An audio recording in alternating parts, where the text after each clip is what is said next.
Hi, so today I wanted to talk about something I've been thinking about for a bit now, and it regards Overwatch 2 and ladder matchmaking, right? So, in competitive ladder, there's a lot of things that are left up to chance. You have four different random teammates, all with different playstyles, personalities, anxieties, fears, concerns, so on and so forth, and five different enemies that you have to get used to and adapt and learn how to play against in each different match. Now, obviously, that's a lot to process, and if you're going into it with the mindset of we're just going to win, or I'm going to blame my team, so on and so forth, you're gonna have troubles, you're gonna lose in the end. If you, as an individual, are having a lot of impact, but you're having a negative impact on your team's mental state, morale, so on and so forth, through downputting others, you're going to find yourself running into a lot of issues, unfortunately, as it is a bit of a team-based game, and nobody's gonna disagree on that fact. Even if, right, you're having a lot of personal impact, even if you're winning by yourself, if you are not working with your team, if you do not keep your team in good spirits, you are going to lose some maps, some pushes, some fights. For instance, a push map where the payload could be heavily shifted by an ult exchange, where you can just keep staggering your ult usages and eventually get to a point where you can just win off ult usages. You're going to have trouble if you're trying to play a 1v5 there, right? So the first obvious answer is to work with your team and to play around your team to get their spirits up, to build them up, rather than trying to deconstruct them for doing things that you don't agree with or for doing things you think are wrong. Instead of working against your team, you have to be working with your team because of the presence of ultimates and abilities. It's not like a game like Team Fortress 2 where you can just solo carry because you can get easily shut down by ultimates. So you play around your team and the players that can deny those abilities, right? That's a simple answer. Now, why doesn't it happen? Okay, so usually people have been mistreated in the past by teammates before. They've had a lot of difficulty with social interactions on a community like Overwatch's. They get a lot of anxiety and they expect toxicity, right? So what that leads to is either people not joining voice in the first place out of anxiety because they know they're going to get mistreated. So then you don't have teammates who can communicate with you. Or for the people who do join voice chat, there's a very big tendency for people to just sort of pass around blame and go around screaming that, oh, their X is doing better than our X. This is doing better than that. And that's just so ignorant of all of the factors that go into a match, of how you're working around those players, of what else those players are doing besides statistics alone, and also just repeating that fact really does not help things. All it does is make your teammates less willing to listen to you and less willing to want to work together and coordinate. That's how you get people who just start blaming over and over again. The more you blame other people, and remember, the players in the match, the names that you see, are not just names. Those are real people, and how you interact impacts them and shapes how they interact going forward. And that's how you kind of get to a point where people are always just complaining about how the community is like, because everybody's used to mistreating each other because you know you're going to get mistreated. And the only way you can sort of circumvent that is by just asking people to join the voice chat and being bold and having a presence, calling out a lot and being the best person you can be online. And in a community, it's really important to just be the best version of yourself that you want to be because you're going to impact other people, right?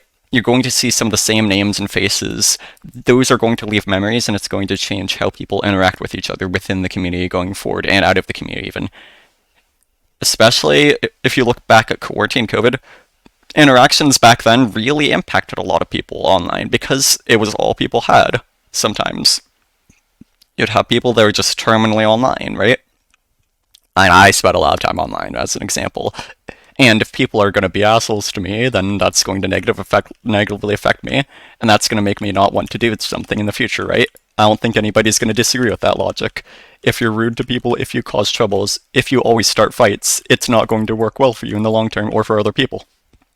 Okay, that's a simple idea to have in mind. Now, where do we go from here, right? So we have this idea that you have to work around your teammates, that you have to work with them and not against them. Otherwise, you're just going to inevitably lose because you have five ults going against you and you just have one to two ults versus an entire team of like that's just dedicated on blaming each other, on starting fights, on shifting the blame. And that's just not going to get you anywhere. That's going to get people throwing, that's going to get people yelling at each other, and that's going to keep those people yelling in the future. You're just enabling people for their negative behaviors. and letting those persist in the long term. So then you make it everybody else's issue as well because you can't keep your emotions in check and you can't treat people with a shred of decency. Now, obviously, a lot of the time, I like to think, anyways, it's other people that sort of start these interactions that are negative towards you first. But that doesn't justify any negative behavior towards them because that only tells them that their negative behavior is justified as well. Why should I behave good and be nice to people? Because they're not going to be nice to me no matter what I say and do. You entrench that behavior, and now you see a lingering issue that only really grows with time. That's how you get to the point we're at now as a community. Okay? Now, the next step in just evaluating this entire situation is taking a look at the other methods you can use to grow out of it, to kind of help people not fall into that. So, as I said earlier, ask people to join voice chat, get them in the voice chat with you, just call things, be a presence, give your team strategies, and be there for everybody. Compliment people if they're feeling a bit down, keep your team's morale up, keep everybody on the same page and wanting to work together and make sure nobody's blaming each other. You need to be able to work together and not just look at it and say, okay, you are an issue. You can't just look at a person and tell them that they're wrong 24/7. You have to help that person realize that they might need to do something differently, or maybe, even better, you could do something differently to better work around them. A lot of the time, you won't necessarily instantly need to just switch. Heroes are valuable in a lot of situations, and a majority of the time, I'd like to think it comes down to how you use the toolkit of a hero and adapting within that toolkit versus just switching off entirely. And if you just go into every match wanting to see a few specific heroes and disliking a hero and telling people to switch off anytime they're on that hero or anytime you personally disagree with it, you're going to get a lot of people who keep quote unquote throwing, who keep just entrenching in their ways because you're not doing anything to prove them wrong. You're just being a source of more negativity, and people aren't going to be inclined to listen to that. You have to be the better person there. You have to just stand and be bold as a personality to make other people comfortable. And yes, that is a bit of an obligation if you're going into a team-based game. You need to be able to work with your teammates and to incorporate them into your strategies, right? Going into that, you have the idea of a win condition, okay? So how do you deal with 5 different enemies and all these random different teams? In Overwatch League, in the pro leagues, you have metas. You have the same sorts of heroes every game. That's a well-respected fact. Kiriko, Lucio, Sojourn, Reaper, Winston. OP heroes. You go to Overwatch ladder matchmaking, you don't see them all the time, especially in lower divs. People want to have fun, people do what they think is fun. You have a ton of different and weird metas. Okay. So what do you do about that? How do you deal with that? How do you expect that? The simple answer is that every team, assuming at least you're in like a stack together or a team is trying to win, is going to have a win condition to work around. If a team has a Roadhog, they're using that Roadhog as a frontal distraction to try and get entry picks on flanks and hook people in. While your team plays around a shield or around whatever character, the Roadhog is going to try and punish you for over-aggressing, for having anybody out of position. Their win condition is an entry frag, akin to CSGO. That is the role Roadhog would typically serve there, as well as just a frontal distraction. And Orisa is going to be the same thing, but even worse. If your team keeps trying to focus down a singular player that is the Orisa, like, they're just going to die, right? Because the Orisa is getting full healed and they just don't die. It's the same sort of thing with Zarya, where a team just keeps walking into you, at least with how Zarya was before the recent patch on the 15th. You get punished for it because your team is half focused on the Orisa or Zarya who's walking into your entire team, and they're half focused on shooting other players. And unless you're coordinating, hey, let's shoot at this one person, you're going to get punished for it. That is usually their win condition, to just play off of that distraction, to play off of that physical space, and to use their tank's ability to create space and just not die to their advantage, to abuse your team for neither focusing their tank entirely, nor their healers or DPS. So the team that's in a mirror matchup there, the team that's able to just realize that, hey, we need to focus down one player, hey, we need to do this, and then move on to this, so on and so forth, you're going to experience a lot of difficulty in that matchup. That is a given. A team with a Reinhardt is going to play around that shield and around that protection, that literal protection, whereas a team with something like an Orisa is going to rely on that Orisa to create space, whereas the Rein's shield provides a physical surface. You're going to see 2 different playstyles there. A Rein's team is going to try and deathball off the Rein, just walking in, shielding their players and enabling them, whereas a team with an Orisa is working around flankers more so, who don't benefit from a shield as much, but who do benefit from a person just walking in, dealing damage, and needing to be dealt with. A Reinhardt, for instance, does not have as much ability to just constantly get in and out of position. They can't always just be in the right spot, and they don't always have knockback resistance or ability to just re-engage to get back into a fight. So a team with an Orisa is going to just keep walking forward over and over again unless they're dealt with. And usually they won't get dealt with unless you're coordinating against them. So you have to realize there's 5 enemies, okay? All these different enemy teams. What are they going to be doing? You take a look at their heroes, they're running a pharmacy, okay. They're looking to use that pharmacy as a distraction for their ground heroes, or they're looking to use that pharmacy while you're distracted with that ground hero to just, those ground heroes to just walk over your team and snipe you from across the map with a damage boost. How do you deal with that? You switch to hit scans, you play around your shields, you maybe pocket a hit scan with a mercy, you force the enemy team to switch after you react. Then they play in a way they don't want to play. If you don't come up with those solutions, those answers, though, you're just in for trouble.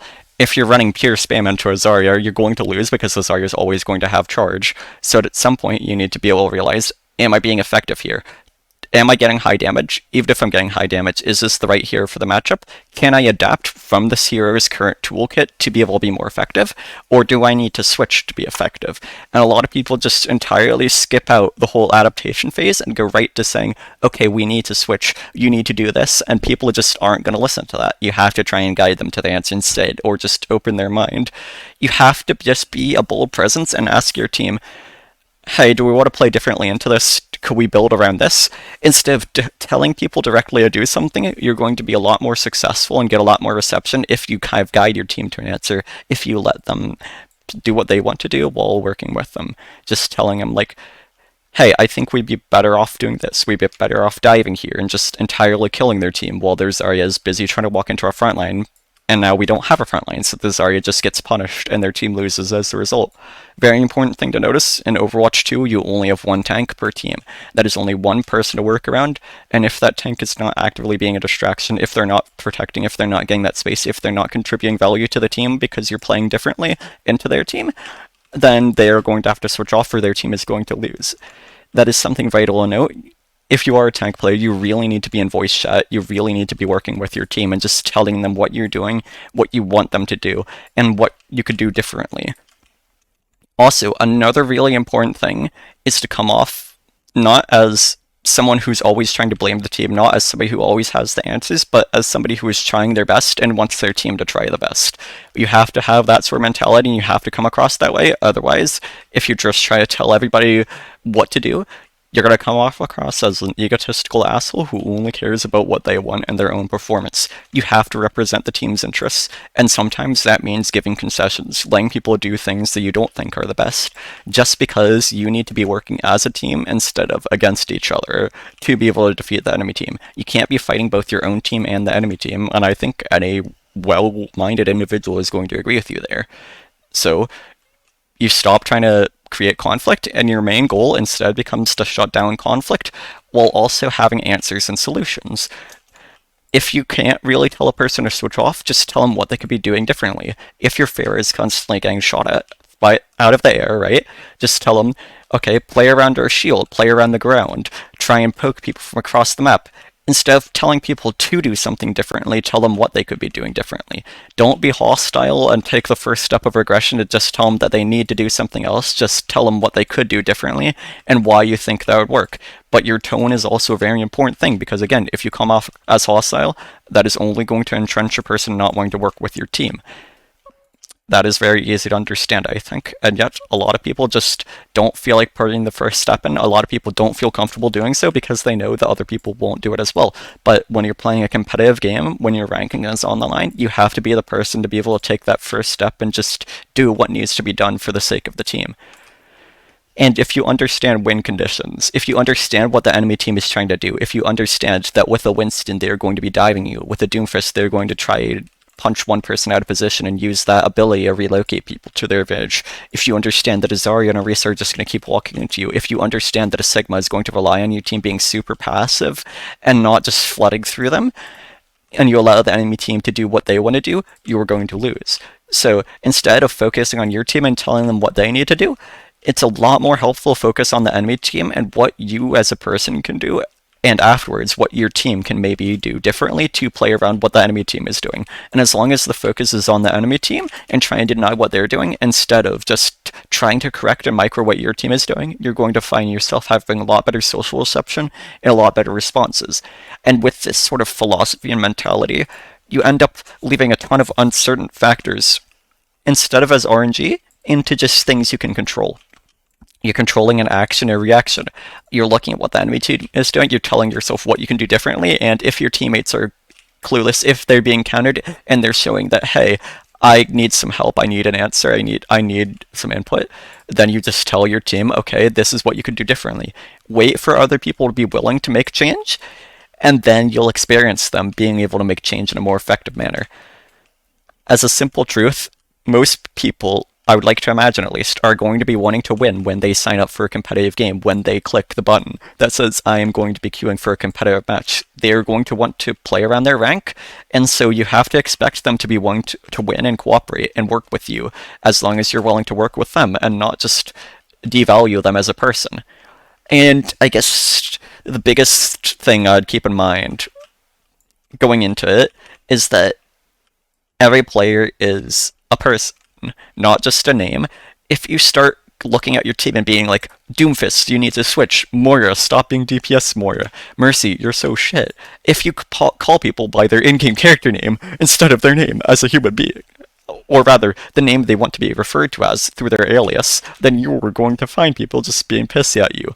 Nobody is going to take Doomfist, you need to switch well. But if you call a person by their name, if you say, hey, Forge World, do you think we could run something different? If you ask them a question instead, something that gets them thinking, then you're a lot more likely to find a positive reception and people that will be willing to work with you. Okay? And besides that, you just always want to be giving yourself answers. Am I effective here? Can I do something differently? Do I need to switch? And if you ask yourself that question, if your teammates are asking themselves the same question, if you're all trying to work together instead of just looking at each other and looking at who's the problem, who can we blame on my team, don't do that. Look at who you can blame on the enemy team instead. What enemy is going uncontested, what enemy is being enabled, what enemy they're playing around, maybe a Widowmaker or a Sombra, and realize what you need to do in response to that. Maybe your teammates don't want to switch necessarily, but it's something that would be necessary to switch. So just bring the concern up, but don't be forceful on it. Just say what you could do to counter or what sort of overall team strategy difference you need to have. That's the most important thing, though. A change in your team strategy. You have to be the person to call that and to help other people become aware and then let them make those decisions on their own. You cannot physically force people to just do something, and the more physically forceful you are towards them, the more you just try and convince them that your way is the right way, the less inclined they are to listen to you, and the more likely they are to just blame you as well, or just turn off voice chat or leave, and then nobody wins. You need your teammates in voice at a certain point to be able to contest an enemy team that is also trying to coordinate.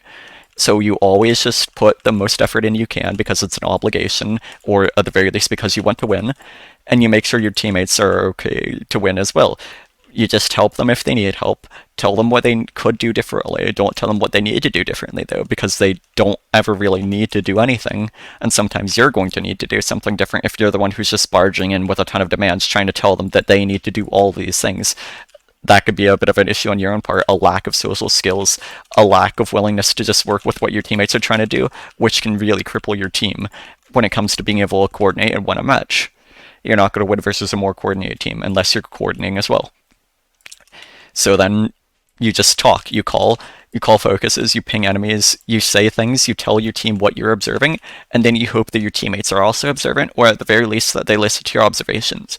And if you just observe what the enemy team is doing, what they're doing well, what they're struggling with, and communicate to that team, and be an overall strategist instead of just trying to micro people and tell them what they should, can't do, then you're going to find yourself playing a lot better, and your teammates are going to be doing a lot better, and you're not going to be as stressed because you feel like you have teammates instead of just people running around and doing whatever. So ask them to join voice, be a positive impact on them, become their friends, leave an impression, and be bold, right?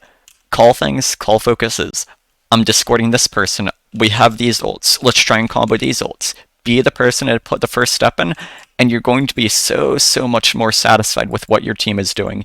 And if people are being hostile in response to you, then you can just mute that person, You could just let other people on your team judge that person for themselves and realize that, wow, this is an actual human being and they're acting this way just because of anonymity, just because they think this thing. And you know what? They're welcome to do that. That makes them the person they are. And you can just continue being the person you are and let your teammates and everybody else judge it for what they want to. You can't focus on that. You can't focus on the negative aspects. You just always have to have a positive mentality in mind if you want to be able to work with everybody, if you want to be able to grow and have a positive mentality as a player. You have to be able to just look past some of these things and be able to just put the effort in anyways, or else you're going to be looking like Tyler 1, this fucking goofy looking ass, blaming everybody 24/7 while being dog shit at the game. I'm going to edit this in to the end because I literally just forgot to, like it just came to mind right after I ended the video, but I just wanted to say that in summarization, you can't change the person that your teammates are going to be. You can only change the person that you are. And if you always find yourself struggling with social stuff on Overwatch, if you find yourself getting into a lot of fights, then maybe you need to do something differently instead of your teammates if it's a consistent thing. Not everybody is going to be an issue. Now, sometimes you will encounter problematic people, but again, just be the person you want to be a good influence on others, and change how other people are going to interpret what you're doing by doing different things. That's about all you can do. You can't control how they react. You can only control what they react to, what material you give them. Think about it like a script. How is this going to come across to them? And that's just the final principle I wanted to go over. Sorry for not thinking about it before.